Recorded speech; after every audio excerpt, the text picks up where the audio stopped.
Parte, hoje eu trago no meu projeto um suporte de planta. Vocês perceberam aqui, ó, que ele é muito simples de fazer, gente, ó. Tá vendo? São umas ripinhas. Deixa eu pegar a medida pra vocês aqui, só um minuto.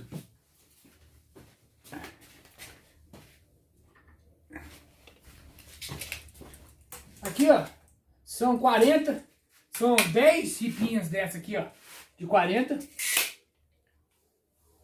10 ripinhas dessas de 40. O caixotinho aqui, ó, são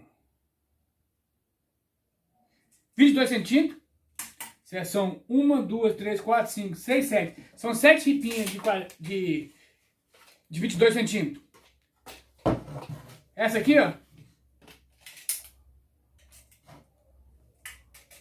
é 9 por 14. 9 por 14. Gente, tá vendo que muito simples de fazer.